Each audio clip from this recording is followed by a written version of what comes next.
First time in a long time, but it seems like just yesterday when we were side by side. Beast mode, no one's blocking our way.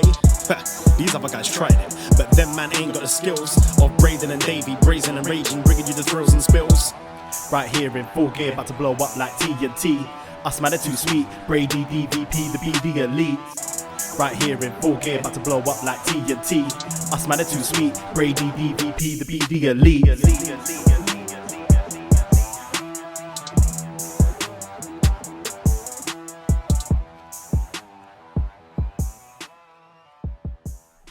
Hello. Hello, hello, hello. Braden Harrington here with Davey Portman for Up Next. Actually, this is BDElite. From Up Next. That's right. Yes. The Up Next boys with some AEW chat. And we are live on twitch.tv/upnextpodcast. Hello, Twitch room. Happy afternoon. Yeah, it's an afternoon. We decided, hey, why not go... We got some time today instead of last night. And we'll talk about some Dynamite tonight. And that's what we did. Today, yeah. Today. I mean, if you ever watch us on Twitch or whatever, you probably notice if we go live after NXT or Dynamite late at night, it's dark. So we have like all these lights and stuff. But now it's just sunny. Super bright. Super hot summer day. It's summer today. I'm in shorts. I'm in my watermelon shirt. You know it's a good time when summer when the watermelons come out. Yeah. Wow. Yeah. Life is good. Life is good. Had a great little walk. On my second coffee. We had a fun night last night. You were upsetting everyone in Toronto. I was upsetting everyone in Toronto? I wasn't upsetting anyone. You upset that girl. Didn't do anything. I was just having a normal conversation. Hey, you look like when a kid stands on a kid's shoulders. This girl, this 4 foot something girl, like she was really small. She stood. She was like, she said she was 4'9". Fuck, I can't remember. She's short. She got up on a bar stool to try to get the bartender's attention for a while, and I guess she was on her knees on a bar stool, so it made her look like she's an extremely tall person. But me and you were looking over at her, and it's like, oh, when like kids, I'm thinking like Little Rascals when they have the trench coat and there's like three of them on top of each other. Like I'd like one ticket to a rated R movie, so I went over and was like, you look like that, and she laughed at first and was like, wait. Then seemed really offended. Yeah, and then she's like, wait, are you like poking fun at me? And I was like, not really. Like, you're short. Like, I'm not calling you short, but that's you on the stool made you look like you were 7 feet tall. Yeah. And then she just disappeared into my. She was mad at you. Into the night. Yeah. I also went over. There was a girl at the bar, and I'm like, she looks so familiar. I'm like, oh, why is this person's face? Like, I know this person. And I asked our bartender, who we're kind of cool with, I said, am I crazy, or is that the recent Jeopardy streak winner? Like this girl who's been on this crazy streak. It recently ended, but she was on this, like, I don't know how many wins of Jeopardy. And he's like, oh my God, it is. So I went, I was bugging me. So I went over and I'm not going to try to bug the person, but I said, hey, this could either go one of two ways. Either you're like, yeah, it's me, or what? No, I'm not that person. I'm like, hey, were you on Jeopardy? Because you're awesome. And she's like, yeah, it was me. I was like, oh, okay. Like, hey, I work in the media. We were covering a lot of the wins, your wins on Jeopardy. I just want to say Canada was proud of you. She's like, oh, thank you very much. So. And then you upset her as well. No, I did. She's like, can you leave me alone? Like I'm just trying to have my old fashioned. No, she was having a Pabst. And I was like, you won a lot of Jeopardy. You could be drinking old fashions if you wanted to. No, I said Canada was proud of you, and then I said enjoy the rest of your night. And I was polite and left. I was very polite, unlike you the other night, because I think you went out Tuesday night after NXT. After we did a show, I was in pain because of my teeth and stuff, so I just went to bed. But then. You came in like a fucking bat out of hell at like 4:30 in the morning, walking around into things, and I woke me up. I'm like, okay, he's coming in.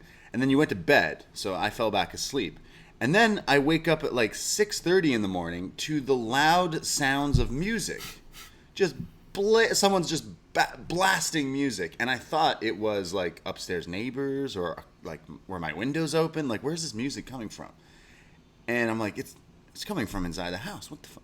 So I get up, 6:30 in the morning, I open my door and it's louder, and I realize it's coming from your room. So I'm like, yo, and I like knock on your door, like, what are you fucking having? I thought you had like a girl over and you were like playing music to like not, you know, that's up, you know.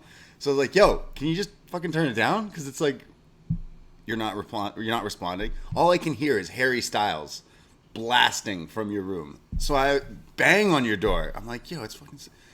I open the door. The music is just blasting. Some new Harry Styles song. You are like pants half off, shirt off, one sock off, just like sprawled out on your bed like a fucking zombie. And I'm like, yo, and you're not responding. And I can just hear this Harry Styles yelling at me. So you have an Alexa. And I'm like, Alexa, shut the fuck up. And then someone's Alexa just bugged off because I said that. Then you woke up and you're like, oh, what are you fucking standing in my doorway? And I'm like, yo, turn this music off. It's 6:30. You're like, oh, okay. So I went back to bed. And then the next day when I see you and recording podcasts and stuff, you're like, hey, how's it going? I had a rough night. I was like, yeah, I know. Thing is, I never play music. Like, no. I play music if I'm getting ready to go out. Yeah. I don't really like play music, or if I do, it's on headphones or whatever. And I certainly wouldn't be playing Harry Styles if I am. So like that's what I reckon. Like I normally like put on Family Guy or something to fall asleep to, and I wonder if like I don't know, Lois said Alexa play Harry Styles or something, because I don't know. Like I don't know why that would have been going off. It was weird. It was definitely weird because it woke me up. I hear all this music. I'm like, what the fuck? Look at my phone. 6:30. I'm like, okay. Where would this be coming from? This Harry Styles. First it was Ed Sheeran, then I heard Harry Styles. Yeah, you see, I wouldn't play either of them. Yeah. You say that, and then I walk into your room, and you're just dancing. I mean, you're wearing watermelon shirt. You're watermelon sugar, baby. Yeah, I guess so. Yeah, that was a very odd thing. I was just strange. I'm like, Davey, you've been back for like a week or so, and you're already like just getting up to no good. I am confused. Was I sleep talking? I don't know. You're just like, Alexa played some music, and she was like, yeah, all right, here's some hits. But yeah, I had to tell you at 6:30 in the morning to turn off Harry Styles. Very odd. Shout out Harry Styles. Yeah. But yeah, other than that, we've been okay. We've been good. Yeah. Yeah. Had some people over, had some pizza, watched some Dynamite. Yeah. Sometimes we have Thursdays off. That's why we can kind of do this. Well, at least during the day. We know we're both working later. But we decided, like, hey, let's just record our Dynamite show kind of during the day on Thursday. So we had a few people over, watched some Dynamite, had some pizza, and then, we went out. We had a strange night last night, though, because everywhere we go, like some of our regular spots, they were like, there wasn't any regulars. There wasn't even the same bartenders working. Yeah. It was just like, all our It was friends. an odd night. And then we were walking back from karaoke. We didn't even sing, which we were like happy with. But then we ran into one other buddy who was like with, I don't know, his girlfriend or something, and she was just all over the place, and he was like, oh yeah, that was weird. Yeah, it was a strange night. Very, very strange night. You were just trying to be friendly and pissing off everyone. It was really odd. Yeah. Because I was like, I saw you go out. Sorry to go back to that girl, but I saw you go over to her and like figured it was just like, being friendly. Like that bar, you often chat to strangers and stuff, it's quite a friendly bar. And then she came over. You're talking about the short dreadlock girl. Yeah. And then she came over and seemed to be friendly. And like, I was a little buzzed as well. And then I'm stood there being like, oh no, she's being sarcastic. Yeah. She does not like you. Yeah. She does not like me either. What have I done? She got really upset. She's like, can you tell me where the women's washroom is? And I'm like, oh, I think the washrooms are like that way. And then she's like, oh, you're wrong. They're the other way. I'm like, well, actually, fucking sorry. It says guys' washroom. And in my head, I'm like, oh, that's the washroom. I'm so sorry. She's like, wow. I was like, sorry, I don't know you. Go find the washroom yourself. Yeah. Yeah, 4'9", dreadlocked white girl it was just with very tattoos. Odd, very odd. Just making friends, all right? Yeah. She was like, do you know this guy? Like, said it like that. Yeah, and I was like, because she heard I was like, not from here. Yeah. So she's like, oh, and you're staying with this guy? I'm like, yeah, it's my housemate. And then she's like, oh, your husband. Well, I'm very happy for you both. Yeah, and then I was like, I put my arm around you. What the fuck did I do? So I put my arm around you and went, he's my life mate. Yeah, like, what about it? You want to start shit? I'll start talking about your dreadlocks. What's going on with that? Good stuff. Strange. Yeah. Very strange. So we're going back next week. Sure, why not? Maybe she'll be there. Maybe. Do a karaoke duet with her. Yeah. What would you do with her? I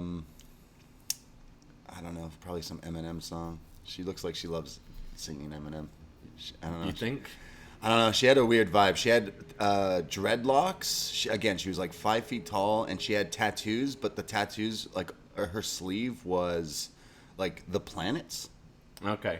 So I was like, uh-oh. Like Chris Statlander. She's gonna be like, "Oh, you're a Sagittarius. Stay away from me," kind of thing. It was a good night. It was good fun stuff. But we did also watch some Dynamite, and that was fun to. Some AEWs. Yeah, from Long Island. Long Island. Know a few friends and listeners who went to the show last night. True. Yeah, I hope you guys had a fun great time. show to go to. It did. It was a pretty sweet show. We have some tickets to Dynamite in June, and then what? You just got some tickets? I just got tickets for Rochester as well. Is that the same week? It's the next week. You're gonna go to 2 Dynamites? Yeah. In a row. Why nice. not? Yeah. That should be fun. I mean, considering it's after those are the 2 weeks after Forbidden Door. So yeah, I think the Detroit show is the Dynamite after Forbidden Door, and then going the next week to Rochester. It's pretty close. I looked it up. Bus. Yeah. 4 hours. You'll probably get some draft over from that show. Maybe some New Japan talent and stuff like that. Maybe Kota Ibushi. Who knows what's Kota going on Ibushi there. will show up. Yeah. With the Yakuza. What? He's I don't know. with them now? I'm reading the tweets about Yakuza and Kota Ibushi. I'm like, what? What's going on? I'll just wait for the Crib Notes thing to come out later. Yeah. Wait for proper reports. Yeah. What I've been doing is I just go to postwrestling.com and I'm like, hey, what has John said about this? Yeah. Okay, cool. Shout out John Pollock. That is very strange. I hope Kota Ibushi, whatever this issue is, I hope it can work out selfishly as a fan because, now that AEW, New Japan are doing a lot of crossover stuff, you would imagine people would want to see Kota Ibushi. I mean, obviously my end game, Kenny versus Kota one more time, but there's so many different matches. Danielson, Kota, all this stuff. Yeah, sorry, I'm reading all this Yakuza stuff now. Yeah. So he's claiming that the Yakuza's involved with New Japan Pro Wrestling? Oh my god. Okay. I mean, wow. It's just it's an evil world we're living in. Yeah. These days. Good stuff. Wow. Yeah, good for Kota Ibushi. All right. Well, so I mean, maybe the crossover with AEW and New Japan isn't the one we need, and we need to get New Japan involved in the Tony D'Angelo Santos Escobar story, if that's the case. Oh boy. That'd be good. All the different mobs. Yeah. Going at it. Yeah. Maybe he'll be back in NXT. Maybe. All those years ago in CWC. Had what, 3 matches? Yeah. Something like that. Yeah. Match with Bobby Roode. Match with Cedric Alexander. I think so. Yeah. That was a sick one. Yeah. And maybe Brian Kendrick. Maybe. The Brian Kendrick. Yeah. Did he face Zack Sabre Jr.? Were they different brackets? They were supposed to fight, and then didn't happen. That was supposed to be the final, and then it was TJP Grand Metal League. Yeah, because he didn't sign. Right, gotcha. And now all these years later, Buddy Murphy as well, apparently. Oh, okay. That's kind of cool. Yeah, that sounds pretty sweet. I mean, obviously, Kota Ibushi is someone that you would want to see tie it up with so many things with the AEW crossover stuff. But I thought for sure that you'd see him in some capacity, like even just if he showed up at that show, would be pretty cool. Same with Kenny, right? Like if he were to show up. But yeah, I mean, I don't think we're going to be seeing Ibushi for a little while now. Yeah, definitely. Well, we can jump into some AEW Dynamite because there's a whole lot going on with this whole Owen Hart tournament and everything. I will remind we did a best match ever Owen Hart last week. It's out on our Patreon right now, chatting all about the best of the Black Heart, the Nugget, everything. Talking about Owen Hart, and it was a blast to chat all about his best matches, and he had some sweet matches. It was a hard show to pick best match ever, Owen, because there was a few viable options there, but go check that out. And then, hey, if you're a fan of Dax, the Axe, then you should be listening to Was Next, where we go back and revisit old NXT, because we're in 2013, and the parallels of us and watching Dynamite in 2022 right now is because Dax, a.k.a. formerly known as, I should say, Scott Dawson, is in a tag team with Alexander Rusev, oh yeah, Miro, And there's some interesting stuff going on there, and seeing kind of how he was doing stuff there and how he's doing what stuff could there. have been. Yeah. Imagine, like, if that took off, that tag team, That's right. would we have ever got Cash and Dax teaming up? It's true. FTR. Yeah. Could have been Whole different thing. Scott and Alex. Scott and Alex, yeah. Rusev. That could have been the dream team. But yeah, go check out all those other podcasts on our Patreon. Only $5 a month for North Americans here. Gets you all the shows coming out and all the shows that we have in that back catalog. And then last one, I swear, because tomorrow is Friday the 13th, which means we like to get a little stitious. Little spooky. On the podcast. And we are talking all about, it'll be out tomorrow, Friday the 13th, Part 2. The movie from 1981. Jason Voorhees with a bag on his head. Can't wait to talk all Terrifying. about it. Yeah, good stuff. So we'll be chatting all about that on the Patreon as well. So all over the place with wrestling, movies, and everything. Go check us out. But okay, Dynamite from Long Island, which is MJF country, because he's like the king. Yeah, it's of like Long Island. when Bret Hart would go to Canada. Oh, this yeah. is like Bizarro World. Toronto was Bizarro World for so long, and now definitely Long Island has that claim. It starts off with an opening match for this Owen Hart Foundation tournament. I thought it was also cool that the Hart family were in attendance. Yeah, there was Martha, Oj, and Athena. Is that her name? I'm trying to remember the daughter's name. Yeah, there's a few people there from the family, so that was pretty sweet and cool to see. We start off, though, with a first-round tournament match. Dax Harwood versus Adam Cole. And basically it's Shawn Michaels versus Bret Hart here. And I say that because there is a lot of sharpshooter attempts from Dax in this match early on. Adam Cole, of course, throwing Dax into the corner with the Bret Hart spot going sternum first into the turnbuckle. There's a German suplex and then a German counter, and back and forth. There's crazy counters for Germans here, which was just awesome. Very impressive. There's a super kick in midair from Adam Cole. He goes for the Panama a few times, but it's blocked, and then eventually gets caught into this spike pile driver from Dax, which was just awesome. Yeah, I like Dax kept on trying to counter the Panama Sunrise into the sharpshooter. Yeah. He was like holding onto the ropes and doing a lot of kind of Bret-esque counters. Yeah. Masturbatory Bret Hart spots, yeah. Then there's a sharpshooter from Dax, but eventually Cole gets out of it. Dax is sent to the outside and barely makes the 10 count, just at 9 into the ring. Eventually Dax gets countered and gets dropped, and Dax is put into the sharpshooter from Cole, and he's struggling. He's trying to get to the ropes, but gets pulled away. Clearly, Adam Cole watched Natalya versus Cora Jade from NXT. I was getting kind of little reminders of that. But in the middle of the ring, Dax, while in the sharpshooter, taps out. Insult to injury there. Tapping out to the sharpshooter, making the move still strong, I guess. Putting it Tapping over, out. yeah. Putting it over here. Well, Adam Cole advances in the Owen Hart tournament. I really like this match. I think it continues the streak of Dax Harwood having really great singles matches and showing how good he is as a wrestler. A shame seeing Dax lose. I think he was a lot of people's kind of sentimental favorite. The dark horse. But I would say this is probably going to be a yearly tournament. I think you can play a bit of the long game with it. Sort of we've seen with like Xavier Woods always wanting to be king of the ring and has been going on about that for years. I'd love this to be like a few year story. Like Dax could get to the next round next year and just miss out. And eventually I think it will make him winning the Owen feel a lot bigger. But I think it works. Adam Cole as kind of Shawn Michaels in this tournament, possibly going to go all the way. Like just a little cheeky dickhead heel thing. Adam Cole just isn't. I think he's great. Great wrestler, great on the mic. Just something for me in AEW so far isn't quite clicking, and I can't quite put my finger on it. I'm not saying he's doing like bad stuff, but I don't feel he is as much of the guy as we've seen him the last few years in NXT, where he really was the guy there. And I don't quite know what it'll be to kind of make me think differently.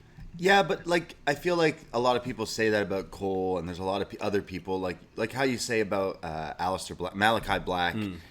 And what people were saying about Miro, I just think like not everyone can be the guy at the same time. So AEW, like they come up with different things for these other characters to do before they choose to heat them up. I mean, the same could be said about Hangman. People were like, "Wow, they're messing Hangman up." When no, it was this whole story arc here. I do think Adam Cole will win this tournament, just to kind of give him something to do. I do think he will be a world champ here one day. When the time comes, they will heat him up. And he does have the wrestling ability, obviously, but he has the mic talk and the character talk that I think will bring it back, like 100%. I do know what you mean, because he's kind of course, he's had the world title main event slot in the pay-per-view, but it didn't quite hit. I almost think that seeing him in that world title picture and it not quite connecting has kind of cemented my thoughts a little bit more. Right. Don't get me wrong, I really like Adam Cole. I think he's great. Yeah. And I've loved him, talking about him in NXT the last few years and stuff. And what he's been doing in AEW isn't bad, but just it's not quite hitting the way I thought it would. But maybe this tournament, him going all the way, can add some more layers to his character a bit. I think having the Shawn guy win the Owen tournament would be pretty funny. Yeah. And like a good move. But yeah, really enjoyed the match, and still want to see more Dax singles. 100%. Yeah, Dax definitely has been proving himself. I mean, FTR has been on this crazy run, but specifically Dax, just with these solo matches, have been banging them out. But yeah, I now that Dax is away from this tournament, it kind of can put the more focus on the FTR and see what they do with they've tag. got the Ring of Honor and AAA tag titles that they need to defend, I guess. Yeah, but I love the finish with him tapping to the sharpshooter. Yeah. That was cool. We go to a video for Darby promoting the Dream Match main event tonight with Jeff Hardy. We get a shot of the Impractical Jokers in the crowd. I know the show. I've seen some clips, but I don't know too much about it, so I didn't really know who these guys were. But Stu Grayson liked him. He was giving him a hug. Sorry, not Stu Grayson. Definitely wasn't Definitely Stu not Stu Grayson. The other little bald man, John Silver. John Silver, right, yeah. Well, the little bald man from Long Island, John Silver, is in the next match, and he's going up against CM Punk. We have the world champ Hangman Page joining commentary for this match as well, because it's his boy from the Dark Order facing Punk, his opponent at Double or Nothing. And CM Punk, I mean, last time in Long Island, he was the heel because of the MJF feud, and it's kind of carrying over now. Like it's the story continues. It's got to be like permanent. Yeah, now. yeah. Punk hates Long Island. Sorry, he hates Long Island, and Long Island hates him. Yeah. So he comes out, and he's wearing a Long Island. What's their team name? Crap. Islanders, the team of the future. The Islanders jersey, and he's got like Islanders gear on. Like the blue and orange. Yeah, look great. It looks sick. But then it's revealed he's wearing the Islanders Tavares jersey. The guy who Tavares left the Islanders to come to the Toronto Maple Leafs. So as soon as they see the C, and then he kind of turns around, he cuts his music off as well. He's like, nah, they're not getting cult personality. Yeah, you're not singing along. Just yells, it's clobbering time, like turns in around. Silence, and then turns around. Oh, the sea of boos were just perfect. Awesome. Yeah, I mean, this guy gets it, and I was just losing it. We were all losing it, laughing at this. Well, CM Punk is going... And Hangman with a good reaction, because Hangman came out to join commentary first, and he was getting cheers, which was interesting after last week, because you could have seen him, especially with him coming out first, right? Could have just led with the boos, but he got a babyface reaction here. Good. Well, Punk versus Silver. Silver is getting beat up by Punk early on here. There's a beautiful looking side Russian leg sweep from Punk. He's working down on Silver, but Silver comes back with a series of these kicks. He's so fast when he gets on a tear here. He like hits these roundhouse kicks to everything, the legs, the side, the gut, the head, and then a snap brain buster for a near fall. Punk eventually comes back, hits his patented Shining Wizard out of the corner, and then basically calls for the finish. But instead of going for the GTS, Punk goes on the apron and hits the buckshot lariat. I mean, I guess you call it the punk shot lariat here on Silver. 1, 2, 3. Punk using Hangman's move to beat his own friend here, and then it cuts to Hangman's reaction like, you son of a bitch. And well, there's like a moment where Punk is celebrating and being like, oh, you're mad, huh? So I mean, the match itself had some cool stuff, but I do think there is a proper match in there between the two somewhere else. But it still gave me a little taste of like what it and defeating the hometown boy and all that, just adding to this Punk kind of heel in Long Island thing. Yeah. I feel it's a shame they've kind of semi-dropped the Hangman Dark Order stuff, because I think that would have added more to this match. Punk in his promo after says, "I destroyed your boy." But it's been a bit weird, the Hangman Dark Order thing, because he kind of left them to hang out with the Jungle Lads, and I think this would have been even better had like Hangman still been with this crew a little bit more. But I enjoyed the match. It was a shame Punk didn't quite connect with the buckshot, but it was cool seeing him attempt it. He doesn't do it normally. Yeah, he's not still good. won with it. Still won with it. Hangman comes down to the ring, and there's a face-to-face here. Classic world champ wrestling, where they're pressing each other's noses. It's like they're going to kiss. Getting angry. Punk says, "You're mad, huh?" He says, "Look, Paige, it's not personal. It's just business." And I woke up every day, I ask myself, "Are you a good guy?" And I asked myself today, "Are you the champ?" And well, I know I will be. I will be that champ. And you said, Paige, that you were not going to shake my hand. And, well, I just destroyed your boy. And at Double or Nothing, I'm going to do the same thing to you. And the crowd boos. But Hangman ain't for that shit. But, yeah, I'm super into this feud now. I love it. I think it's given Hangman a much-needed edge going into this feud. It's him wanting to prove himself as the guy. This whole time during Hangman's title reign, CM Punk feels the star of the show. And I think it's kind of, even though it hasn't been outright said, this is Hangman going, "No, I'm the champion of AEW. I'm the best in the world. I'm the star of the show." I like that they're both being a little dickish to each other. Yeah. And I think you will have I think the crowd in Vegas are more going to lean towards Punk, but I think you'll have a bit of a split there between the two.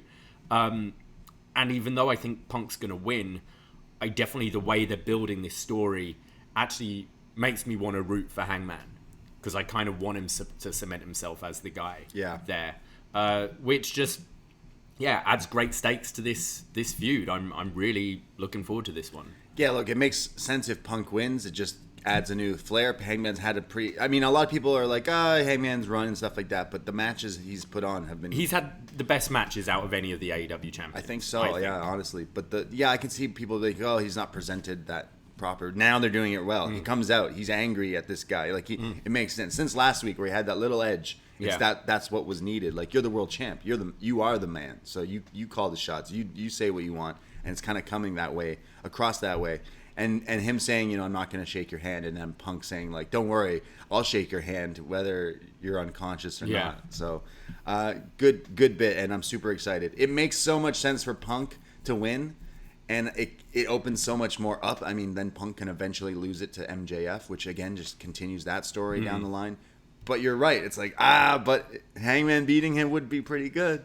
That's why I'm more interested in this match, because it can go either way. Yeah. And I think the match will be awesome. Hangman winning would make him, even though he is the champion, would make him a top guy. Yeah. For like the long run, which I think would be good. But there's definitely a good argument for Punk, and I do see it going that way. We go backstage. Tony Schiavone's with Britt Baker and her pals, and they mentioned that Britt is going to be in the Owen tournament next week against the Joker in the tournament. No, not actually the Joker, a Joker in this tournament. She says there's always a conspiracy against her. And then they mentioned that, hey, there's a potential that if Jamie beats Toni Storm tonight and Britt beats the Joker, that they would face each other. And Britt says, it doesn't matter. If it comes to that, then may the best female win. But when she's saying that, she kind of looks over at Rebel with like a smirk, like, if I have to face you, don't worry, I can beat her. Who do you think the Joker is? Ember Moon? Yeah, I think either her or Tegan Nox. Oh, yeah. I would think. Forgot about Tegan Nox. The shiniest wizard. Shiniest wizard. Yeah, true. Yeah, one of those two, I'd say. Probably more likely Ember Moon. Yeah, okay. Yeah, interesting. But then, who wins? Does Britt beat them in their debut? No. You think the Joker will win? The Joker should win, I think. Okay. Yeah. I mean, that would kind of suck. And that's the problem they've had with those like ladder matches and battle royals. It's like you're bringing in all these people and then they don't win that match. Yeah. It's like, okay, well, it's kind of like the Rumble. It's so cool when the person debuts at the Rumble, but then it's like you've got to think of a smart way of having them lose. Yeah, you got unless they're winning. I think of AJ Styles debuting in that Royal Rumble, and Kevin Owens like helped put together. He's like, well, I can get some crazy heat if the guy who throws him out. And with that one, I think people with Kevin Owens being a bit of an indie darling accept that a bit more. All right, Kevin Owens can eliminate AJ, but if it was like, I don't know, Roman at the time, I think people would have been mad. So like Britt losing to Ember, even if, roll up or something like that, or, Reba tries to interfere, but then it backfires and that's how you do it or something like that. That's something they could do. Well, we go to our next match. Long Island's own Tony Nese is in the ring. You wouldn't know he's from Long Island because you didn't get to see his entrance. And Mark Sterling is there. And he's going up against the in-ring debut of Danhausen here. Danhausen comes out. He is billed as 6'7", I think over 800 pounds or something like that. He is not. He's as tall as the little girl at the bar last night. Yeah, he's tall. Tony Nese versus Danhausen. The bell rings. Tony Nese kills him. Knee in the corner. 1, 2, 3. Squash match. I loved it. That's all this needed to be. Yeah. I think. I found it funny. I've no interest in watching Danhausen wrestle, to be honest. Just get to the post match. I thought this was quite funny, especially that he didn't have his entrance and then he gets the jobber entrance and then kills this guy. I found it quite funny. Mark Sterling on the microphone says like, "Oh, I'm not shocked that Nese just killed him, and he's going to continue to do this." He kind of makes fun of like the meme internet wrestlers, like, "Oh, look, see, you guys are all liking this guy. Well, look what Tony Nese did to him." And he goes to beat up Danhausen again when Hook comes out for the save, and finally we get the handshake, the Mega Powers handshake, the Hookhausen handshake, and they are BFFs now. Hookhausen. Yeah, I mean, this story that's been mainly going on Rampage, which I don't check out every week. I can't say I'm overly interested in it, but you can't deny that the crowd loved this. So I think it's going well, this Hookhausen thing. Even if it's not for me, there's definitely an audience for it, and would be interested to actually see how it works with the tags going forward. Yeah, it would be pretty funny, and the crowd are so hyped for this, so it adds to it. I'm interested to see where it goes. They could be future tag team champions. Maybe. Yeah. We go to the MJF Wardlow contract signing. Okay, so we know MJF is the hometown hero here. He comes out in his Islanders jersey to just the crazy, big, huge reaction that we knew he would get here. Love it. He looks like an absolute star when he acts like a baby face here as well. He's doing all the baby smiles. face He like kisses to the crowd. He goes over. He like hugs people. Yeah. He's like he does the CM Punk thing, like pointing over there, like I'm gonna come over there, and then like goes over to there, and then like hugs them. Oh my god, he plays it up so good. Great actor. He then has Wardlow, who comes out with the security and the handcuffs, and Wardlow's Titantron says "Boo Wardlow." So the crowd are booing this man. Before this contract signing begins, MJF cuts to a video which plays for the crowd and for us at home, and it's Dark Side of the Ring, but it's clips of MJF being screwed by Punk at the pay-per-view with the thing. You get Chris Jericho on like the voiceover. Who obviously narrates anyway. The show, and he's like, MJF, wait, is this for MJF? Wait, I don't want to do this. I hate that guy. He's an asshole. Wait. Do you not remember our history? And then he stops. He's like, wait, he's paying me how much? Okay, never mind. Let's go. Continue. And then he continues it. They even have the recreated shots with the dark and the smoke. Like the actors doing the, Oh, it's so fucking funny. I was losing it. Just great. So they show all these things. We get clips of like Taz, who's like MJF's consigliere. What is it? We talk about it on up next. Consigliere. I can't say it. Then what? Barry Horowitz? Barry Horowitz is there as like a legendary Jewish wrestler. You're waiting for JR to say he's a made man as well. Yeah. This was fantastic. It's kind of painting Wardlow as the dark side is that MJF gave this guy everything. He gave him this opportunity. He was his friend, and Wardlow just stuck the knife in the back. So good. This was brilliant. This was some so good, like meta wrestling shit. But like someone was watching this, like I don't quite get it. But oh man, it is so good. So good. Yeah, I didn't know how he would top himself being back in Long Island, but damn, he did it. This was very impressive. So then there's just seas of booze here, and MJF says, "Now that's a symphony, bitch." Talking to Wardlow. They're sitting at a very long table with like all these security guards in the ring, and Wardlow is still handcuffed. MJF says, "I'm gonna give you an opportunity to face me in a match, and if you beat me, well, I will free you from your contract from me. So you have to beat me for that to happen." He calls the people here in Long Island, "You crazy sons of bitches, I love you." I love that there's so many signs for MJF, but one of them was MJF's face, but like with the crown on top. Yeah. It's so good. He then says, "I love all of you people here in Long Island, even you people in the cheap seats. You might be poor, but you're still beautiful," which still got a crazy, huge reaction. MJF then brings up the fact that he's not friends with Wardlow anymore, but he is good friends with his friend, the Roller Codester, and he talks to Cody all the time, and he says, "Don't worry, Cody, I'll be seeing you soon. Wink, wink.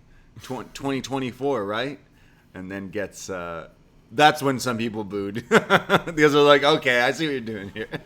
I love it. I love that he keeps... Like, I can't wait till the time his contract's about to expire. Yeah. Because he's going to be eating into it. Yeah, it's great.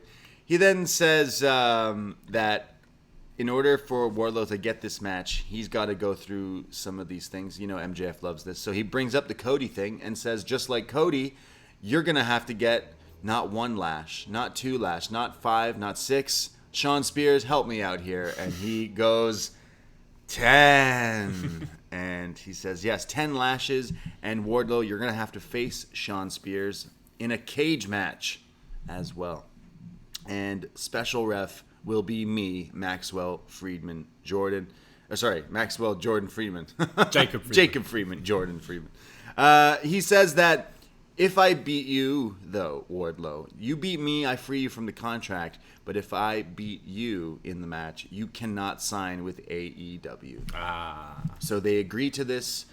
Wardlow is unhandcuffed. He's released so he can sign the contract. I noticed Wardlow didn't really read the contract, so he should be careful because MJF could be like, "Oh, you didn't read it, and actually you got to do this, and all this." I mean, to be fair, the ball's in MJF's court anyway. Yeah, it is already with giving the all these things. Stip, so Wardlow doesn't care. He'll do anything. Yeah. Just wants to get his hands on this guy. Well, Wardlow eventually signs it, but then starts to beat up all the security guards here, and he throws all these guys everywhere. Throws Sean Spears. This around. might be one of the best jobber cops thing. Like one guy just bounces off the bottom rope. Like we brought it up the other day. Enzo against Simon Gotch. It's just like that. I love this. And it got Wardlow cheers as well. It kind of achieved keeping that Wardlow babyface momentum going while still having MJF as the hometown hero in this segment. I thought it was excellent. Wardlow eventually powerbombs Mark Sterling through the table. So Wardlow says, "MJF, you're a coward," but the match is on, which I assume is Double or Nothing. Yeah. This was great. I thought this was a money segment here. Yeah. From the dark side stuff, MJF just being less over babyface in Long Island, the beatdown at the end, I thought was awesome. And I like how this is MJF's thing. Every big match, he gets them to have the build to it. The labors of Jericho, these lashes and steel cage match and all that. I think it's good, and he should always kind of keep this for his big feuds. Man, MJF is just a character since beginning of AEW has just worked and keeps getting built up. That's what I'm saying. This guy is a money character. This guy's a world champ. I think he's one of the best in the world right now. Yeah, me too. Just wrestling and promo. there aren't many better than this guy. No, I don't think. No, honestly, like definitely untouchable. Definitely in a different league. Definitely will be world champ by like soon. Like in a year, he should be because it works. It's the little things as well that he does so well, and his Twitter game also helps. But yeah, this guy is on top, and they're doing such a good job with Wardlow. They're making this guy. He's already become this guy. He obviously should beat MJF so that he gets to sign with AEW and all that stuff. But the storyline is awesome. Could you see it being like a squash, or do you think they'll have a proper match? I would like to see a proper match, but yeah, what do you think? You want what? Wardlow just powerbombs him and it's over? Yeah. I think MJF should win, but then like how do you get? I mean, MJF should lose, but then how do you get MJF like back up into that title picture down the line? I guess you could do that regardless somehow, some way, but yeah, Wardlow wins, so he gets to sign. So Tony Khan comes out and gives him the contract, and finally we get the graphic. Oh, we're getting that graphic, yeah, 100%. Right after he wins. They'll probably put it on the screen. Yeah.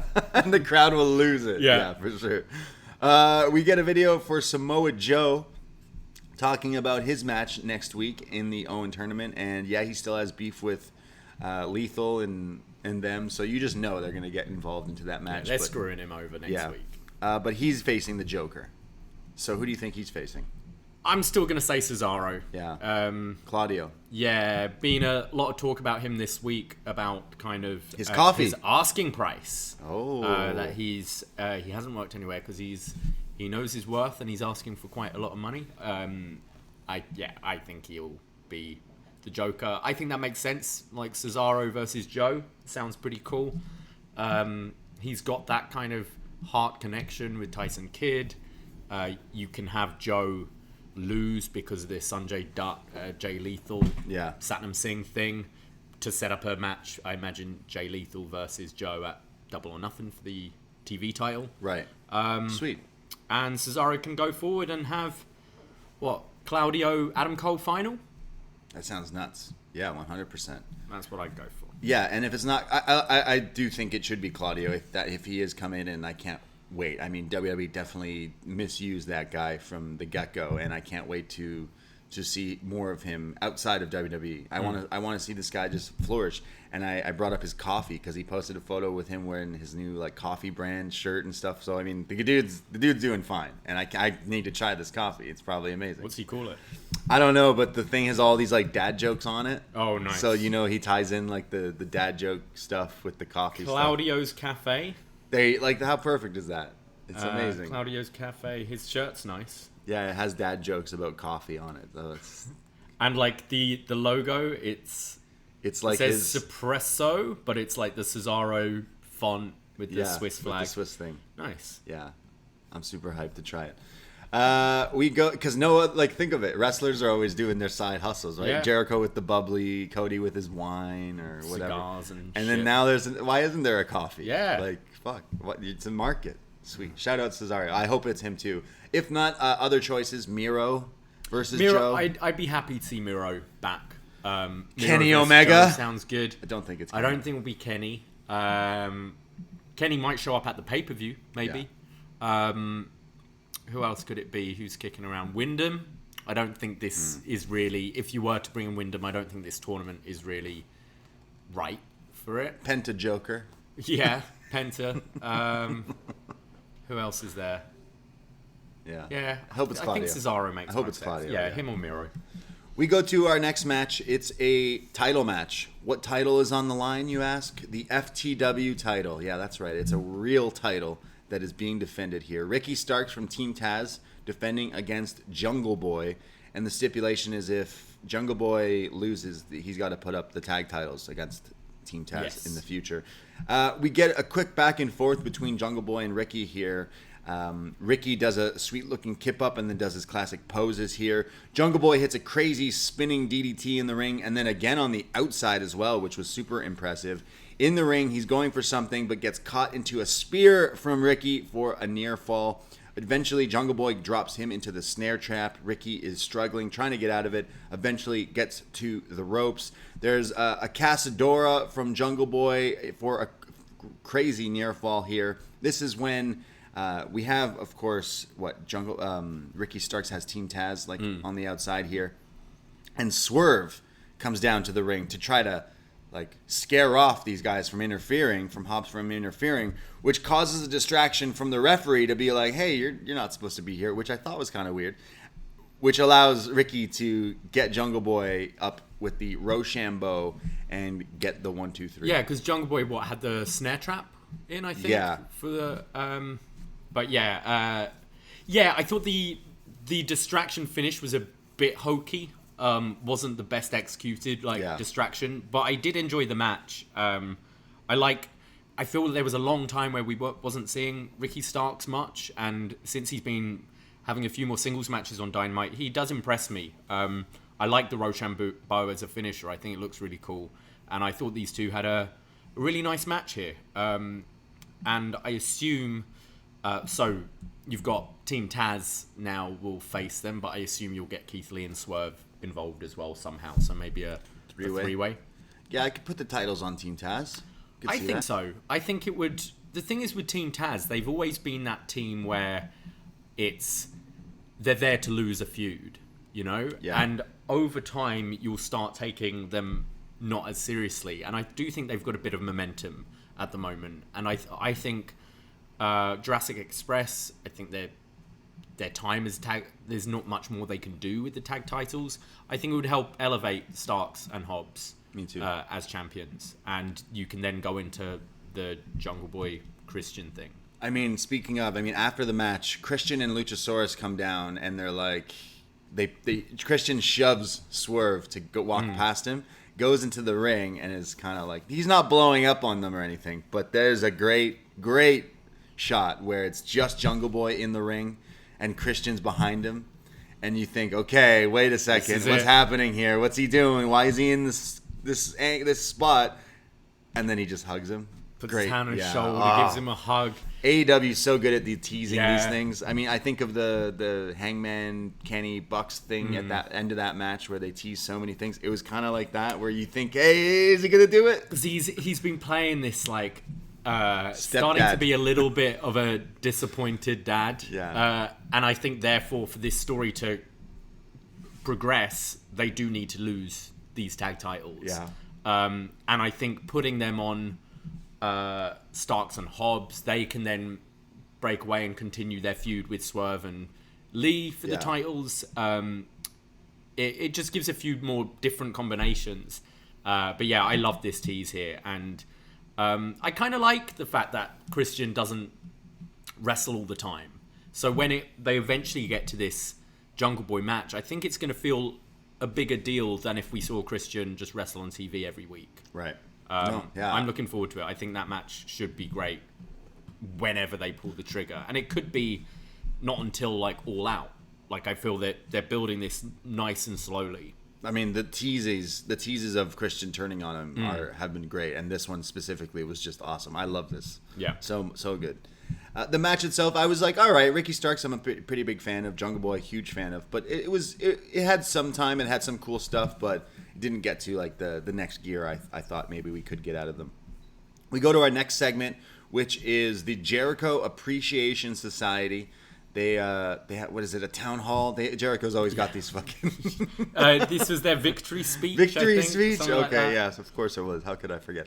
Daddy Magic's talking about his hard nipples, and Chris Jericho says, hey, Long Island, some of you may know I was actually born not far from here, because a lot of people are like, oh, he's from Winnipeg and New York, but no, he was born in Manhasset, but then... He says, but then I quickly got out of here and went to Winnipeg because this place is a dump. Ooh. And then the people are booing him. And he says, what, you're going to boo me? You're going to boo me? If you boo me, I'll throw a fireball in your face because I'm the wizard. Chris Jericho, ridiculous. 216. Yeah. What is 216? I don't know. All right. We had some people over and none of us could. We were like, wait, what's 216? What is 216? Yeah, I don't understand the two. If it was 16, I would understand, but I didn't really. 216. Yeah, no idea. All I know is when he says, "I'll throw a fireball in your face because I'm the wizard," I absolutely lost it. Just broke down, laughing so hard. Love it. He says, "Hey Eddie Kingston, you're injured. We beat you. We threw fire in your face. So you got to stay home. You should stay home and take care of your wife. I hope she feels better about you. But if she doesn't, tell her to give me a call." Boo. Talking about other man's wives. Jeez. Garcia grabs the mic. Yes, he's wearing a tank top and Kangol hat. The best look in pro wrestling right now. He says, "Look, when a pro wrestler fights a sports entertainer, the sports entertainer wins every single time." Jericho says there's no one here that could step up to us because sports entertainment is the best and we're the best. When he's interrupted by Wild Thing, yeah, that's right, Jon Moxley comes out through the crowd. And all of us just go like, oh yeah, that makes all the sense. Yeah, let's go to this right away. Yeah. Why aren't we doing this?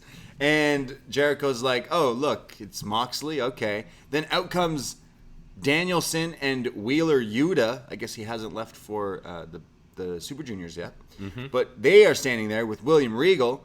And he's the Jericho Appreciation Society are like, oh, okay. Like, there's some of you. And he's even talking to Regal. Like, there's 4 of you, but there's 5 of us. Like, what are you gonna do? There's more of us. When they're distracted looking at them on the ramp, Eddie Kingston and Proud and Powerful appear on the apron behind them.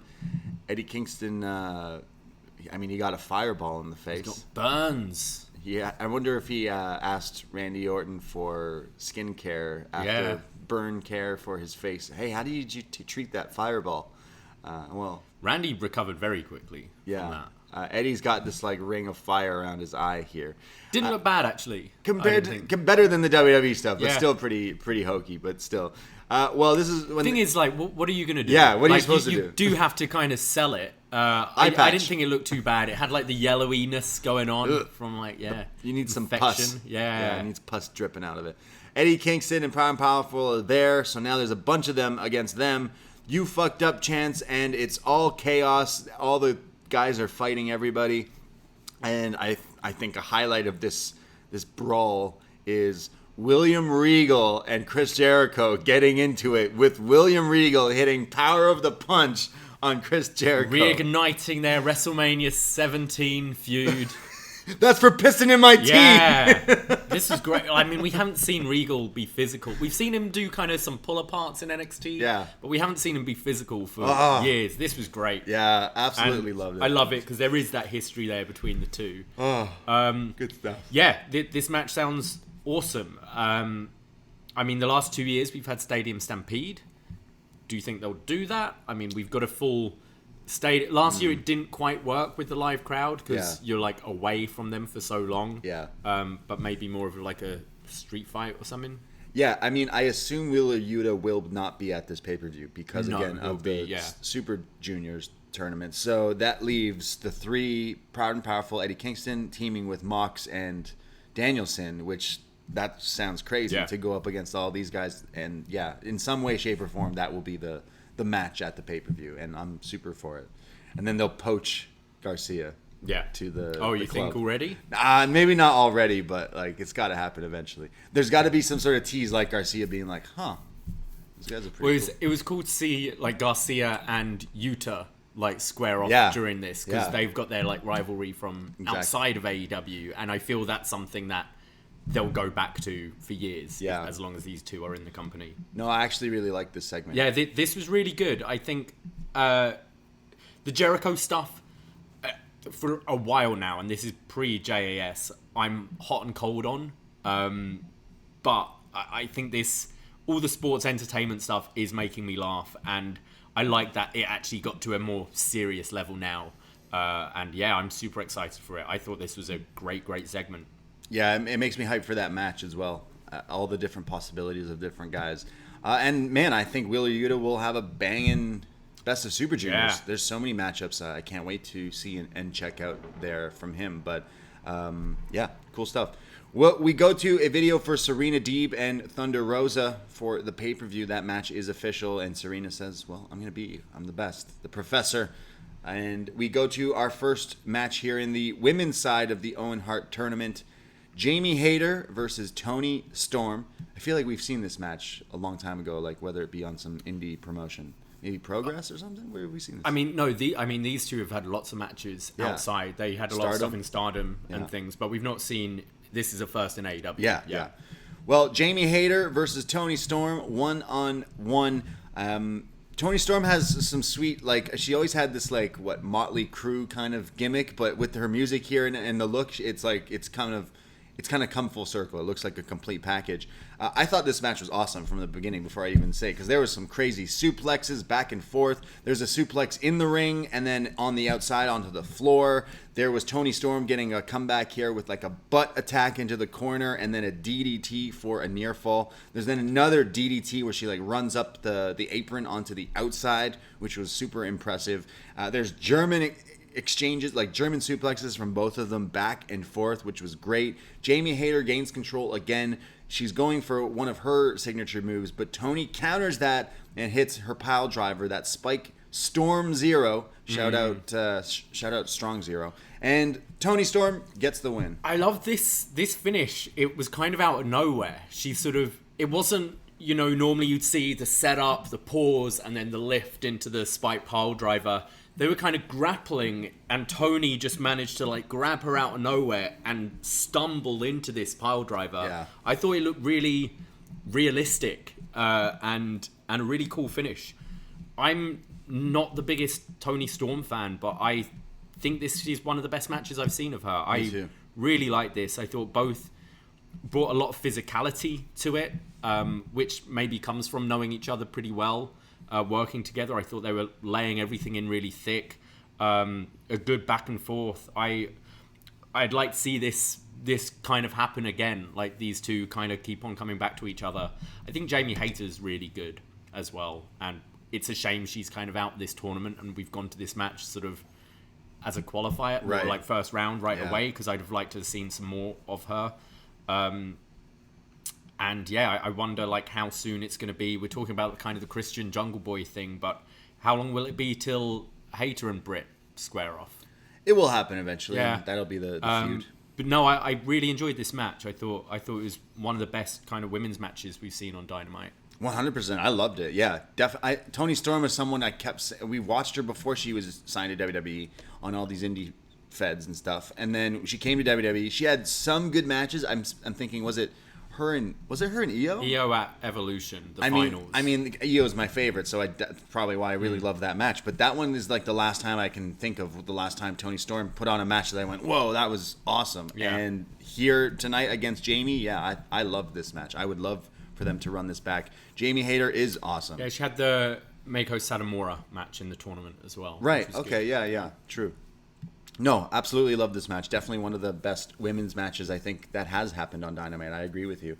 And Toni Storm advances. So, yeah. And next week, Britt's going to face the Joker there. And... Yeah, I'm just trying to look at the brackets. In tournament. Yeah, no. Trying to figure out it's probably going to be Britt, Toni in the final, I'd imagine. I'm trying to see if they're on the same side. Oh, so you're saying Britt's going to beat the Joker then? Yeah, that's interesting. I'm not sure. Yeah, it could happen. I think Britt beats the Joker in this one, and they're the same side. So Toni will face Britt or the Joker, and then on the other side you've got Riho, Ruby Soho, Red Velvet, and Shida. Interesting.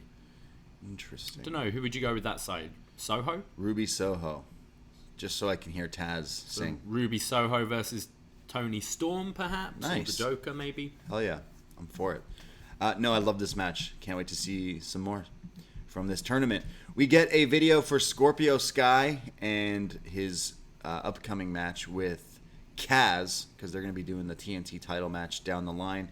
Kaz is being interviewed when he's interrupted by Sammy Guevara and Ty Conti, who interfere. And... Kaz says, hey, why don't you guys go be unlikable somewhere else? And Sammy's kind of poking like, oh, you're the one who's getting the title shot, and like you're Kaz. That's pretty much all he needed to say. And then Sammy, I loved his jacket, whatever this was, like a Grand Prix jacket or something. Him and Ty walk off, and then Kaz says, "Oh, by the way, your vlog sucks." I mean, he's not wrong. He's not wrong. It was I kind of grabbed a bit of food during this bit, so I was listening in the background. I sort of glanced over at the TV, and then got really confused. And then I was like, oh, it's Kazarian. I thought it was Alex Marvez for like half of this segment. And I was like, what is going on here? I was like, oh no, that makes a lot more sense. Yeah. I do want to watch this match on Rampage, Kazarian and Scorpio. I think it's a lot of history between the two. I don't see Kaz winning, but I'm kind of for this. And Sammy and Ty just playing up the heel more and more every week. Yeah, Sammy is already this they're already this unlikable couple now with the heel turn. Like, go full heel. I need you to just go even more. You're capable of it. I think you could take this a further way. I think I much rather would have preferred Sammy on this massive heel run to keep the title and then to drop it to. You could have dropped it eventually to Scorpio again, but. To have it like he's on this he's such a dickhead, and then finally someone like is the one to knock him down. Yeah, because you didn't feel like that. It wasn't. Yeah, it was too soon. It was too quick. Yeah. So I think Sammy, like, because I feel like a lot of people are like, oh, I hate Sammy now. It's like, yeah, but his job now is to get you to hate him. I think he's doing a good job. Yeah, I mean, we got to get that mixed tag still, don't we? Yeah, that feels like it's like just that whatever. Hasn't really been brought up, but that was confirmed week or so ago, wasn't Where's it? That was part of the stipulation. And I imagine eventually we're going to be getting Ethan Page versus Scorpio. I think that's going to be the main feud for this title. True. That would be pretty cool. With Sammy going off somewhere else. You go Ethan Page turning on Scorpio to try to get the match. Yeah. Or like they have a friendly match, and then after Sky pins him, he gets pissed and then sets up like the heel kind of.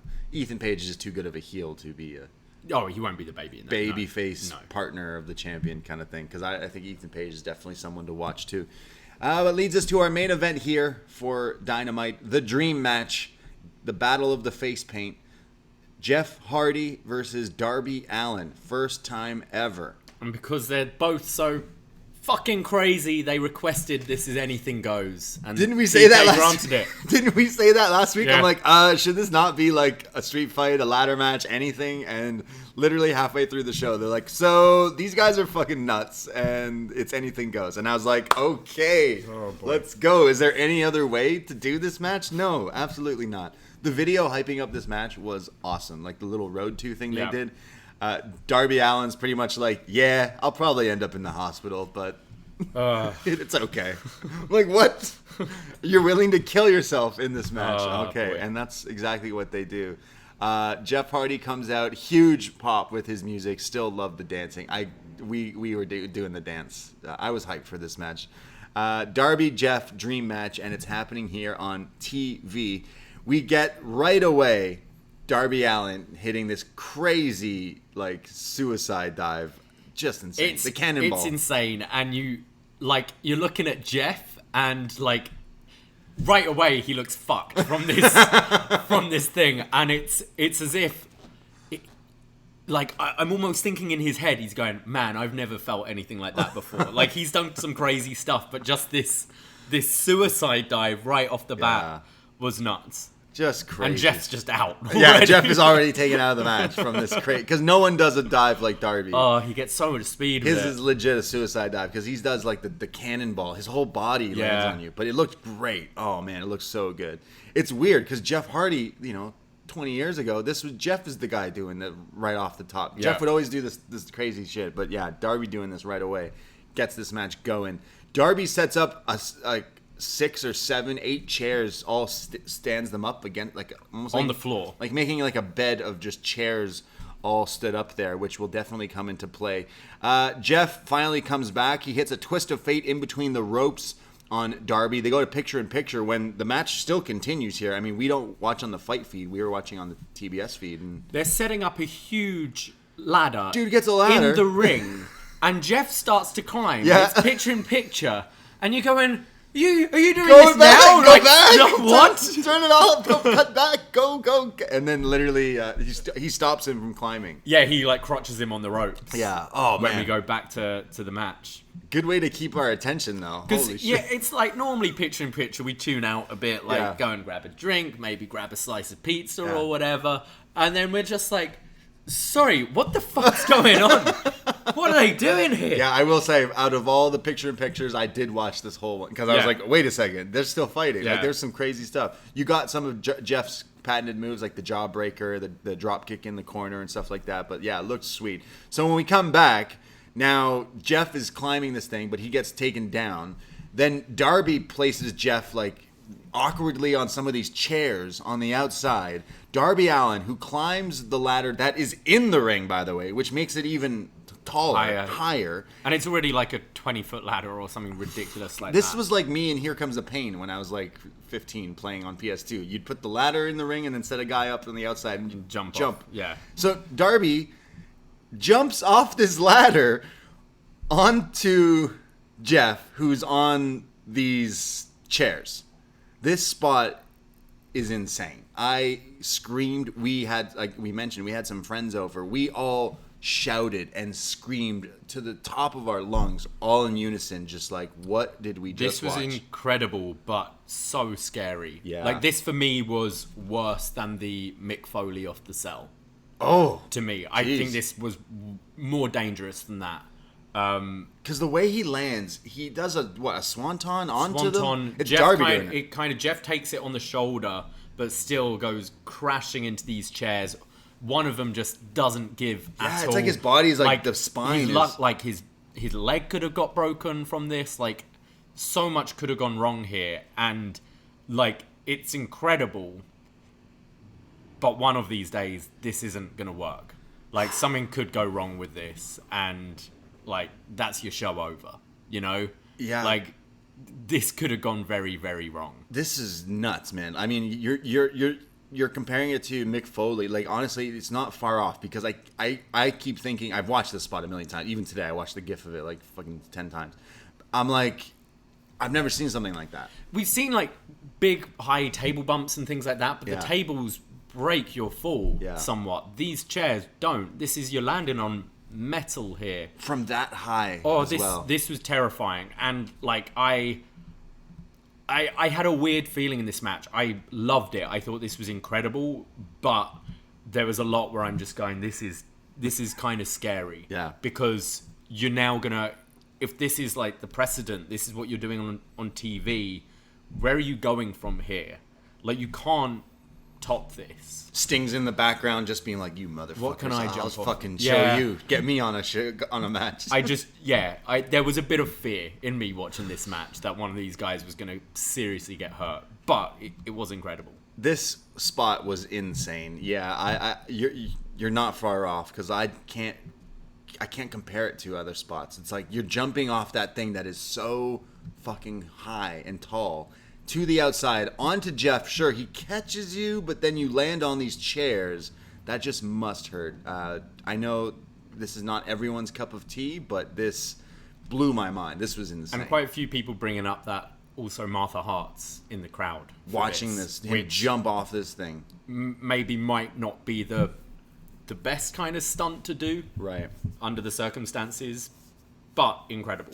I mean, you knew that this was going to be fucking crazy. Yeah. It's Jeff Hardy and Darby Allin. They had to do something crazy. They had to do a spot that would be memorable, and I would say this definitely was 100%. That spot because it is terrifying. This is like the equivalent of like Jackass stunt driving, or like this is that of wrestling. Like, they're just insane doing this. The match didn't end though. Somehow Jeff Hardy's not dead, and somehow Darby's alive. He rolls Jeff into the ring here and tries to get a pinfall, but it doesn't work. Darby goes for a coffin drop on the apron, but Jeff rolls out of the way. So Darby, again, hitting his spine on the apron here. Like a minute after jumping off this ladder. So Jeff says, yo, you got the crowd pretty hyped for that spot, jumping off that ladder onto me and all those chairs. Hold my beer. So Jeff sets up the steel steps on the outside, but sets them up sideways, puts Darby on top of them, this is outside the ringside, climbs in the ring to the top turnbuckle, jumps off the ring post with a swanton bomb, but Darby moves out of the way. So Jeff, no water in the pool, but definitely steel steps. On the steps. Oh my God. Swanton bomb to nobody on the steel steps from the top of the ring to the outside. Again, just insane. My back hurts when I sleep wrong. Yeah. And these guys are jumping off these things onto metal. And Jeff's what, 47? Jeez. What is he now? Holy man. All for entertainment. These guys are killing each other. 44.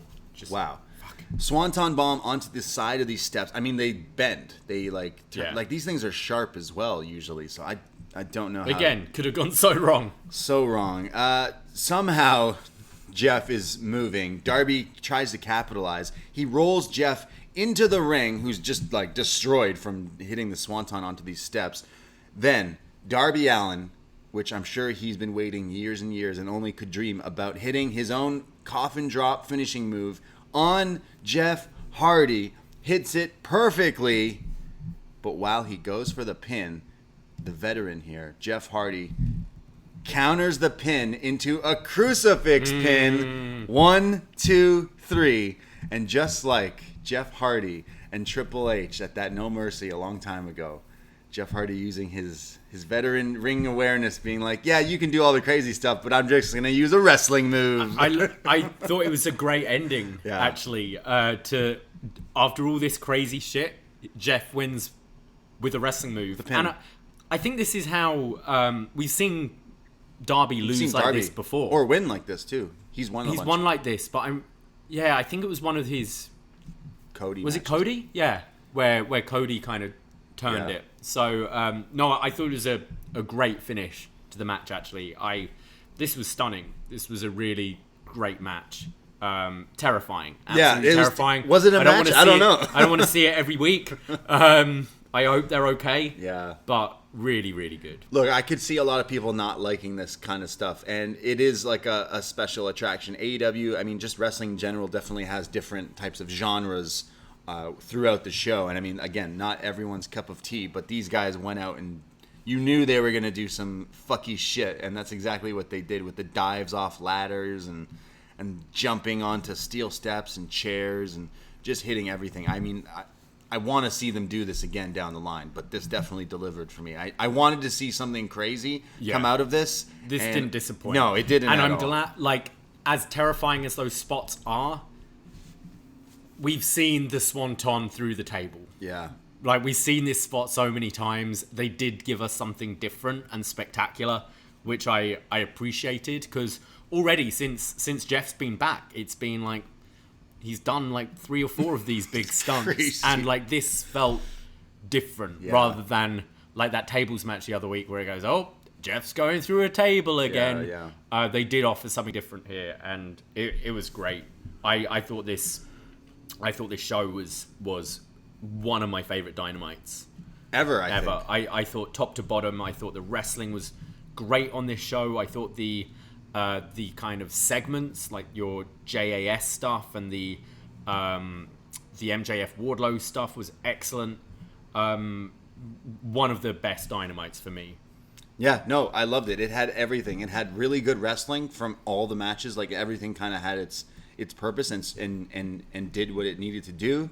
And then a lot of the segments and angles that are setting up, for your pay-per-view in a few weeks did a fantastic job of now being like, okay, well, are these going to be the matches? Because this sounds great. And then the MJF stuff with Wardlow, everything hit on this episode for me. I'm actually just looking at on Cage Match. This is currently rated the 4th best AEW event.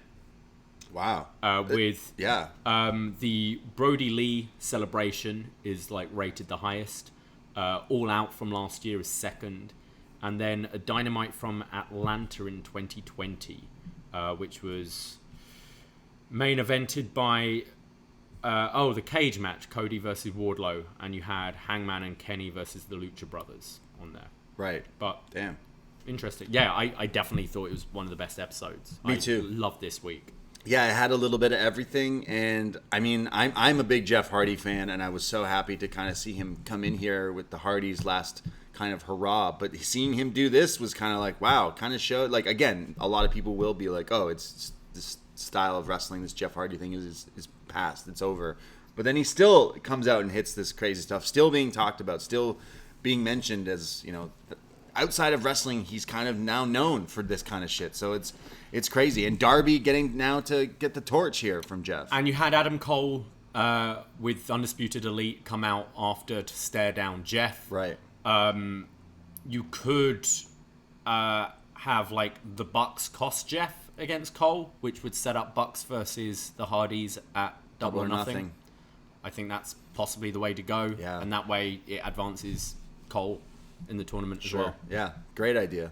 I mean, that match, sure, we've seen it on the indies and stuff like that, but do it in AEW while you can. Exactly. Like, that's the thing. Before Jeff kills himself. Doing some of these crazy stunts. Yeah, just insanity. But yeah, I love this episode, top to bottom. And I love Jeff Hardy and Darby killing each other in this match. Just nuts. Just bizarre, and just, I love wrestling. It's some good shit, pal. The charismatic Enigma. Just love it. That was Dynamite, and I think you could tell we were pretty high up on it. And I can't wait for Double or Nothing. I mean, kind of shaping the card. I mean, we have we have Hangman versus Punk, Shida versus... Sorry, I'm messing this whole card up. Deeb versus Thunder Rosa. You're saying you think it's the Bucks and Hardys? I think so. Yeah. The 10-man tag, whatever that's going to be. Whatever that Survivor Series style maybe or something like that. Yeah. Yeah. Claudio or whoever possibly versus Cole. Britt versus someone? Britt versus Tony? No, Britt Tony's the next round. Okay. So if that happens. Britt. I assume Britt goes to the final of that. So Britt versus Soho again, maybe. Yeah, and then maybe a triple threat for the tag titles in some way, shape, or form. TNT title, I'm not too sure. Whether that's even defended on the show, I don't know. But either way, that will be a stat show, whatever they do. Yeah, it will be. Well, thanks, guys, for listening to us talk all about some Dynamite. And we'll be back, of course, next week to do it all over again. Next week's show looks crazy, by the way. I mean, they've announced some of the matches for this Owen tournament. And Kyle O'Reilly versus Rey Fenix. That would be nuts. I mean, this Dynamite felt like almost like a mini pay-per-view in a weird way. Like, I enjoyed... we talked about Backlash on Up Next a little bit yesterday. I kind of enjoyed Backlash. There was some stuff I really did. This blew that out of the water 100%. But next week looks like a pay-per-view, too, because Kyle O'Reilly, Rey Fenix, Britt versus the Joker, Joe versus the Joker, Hangman versus Takeshita, the guy they've been building up on Dark and stuff like that. Wardlow's going to take his 10 lashes, and they've announced Jericho is going to confront William Regal. Amazing. So, that sounds pretty good. They've also announced for Double or Nothing, the pre-show, the buy-in, is Hookhausen versus Nice and Sterling. Okay. In a match. So that's right. the pre-show thing there. We need Regal to piss in Jericho's tea next week, or in his bubbly. Oh. Something like that. Yeah. Exactly. No, good shit. Rampage is Riho, Ruby, Sky, Kazarian, and Death Triangle in action. Sick. So, yeah. Guys, thank you so much for listening to us. Of course, check out Up Next, talking all about some NXT. Lowest watched NXT in a long time on the USA Network this week. But we chatted all about that on Up Next. Shot in the Dark with John Cena is on this free feed as well, where he covers all the other wrestling in 15 minutes or less. So check that out as well. And then, of course, on the Patreon.com/upnext. Best match ever, Owen Hart. Some Was Next. We got Friday the 13th part 2. We got so many shows out there on the Patreon. Go check it out. And it's only $5 for just hundreds and hundreds and hundreds and hundreds of podcasts at your fingertips. It's like pennies per show. Do it. Yeah, go check it out. What are you waiting for? What are you waiting for? That's it. That's all. I myself, Braden Harrington. You can find me on Twitter, and I am on Instagram at @TheBrayD. And you can find me at Davey Portman. Oh, last thing. Toronto locals. If you are in the GTA in Toronto, Ontario, and you want to go to Demand Lucha, the Lucha show that's happening at the Opera House on May 26th. It's a Thursday night. I'm going to be giving away some tickets. So DM me at UpNextPodcast, at TheBrayD, because I'm looking for some Toronto people that can actually go to this show. I don't want people from like Chicago being like, I want to win these tickets.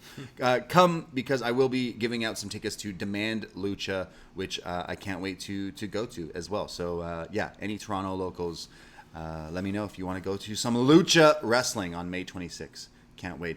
That's it. That's all. Take care. Goodbye. Be safe. And yeah, shout out to Varus. Ahoy!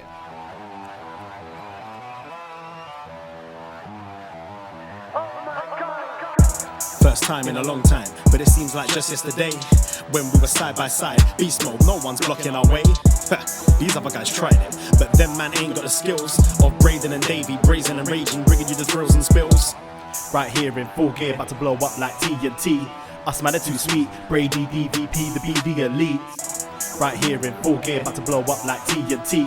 Us man are too sweet, Brady DVP, the BDElite.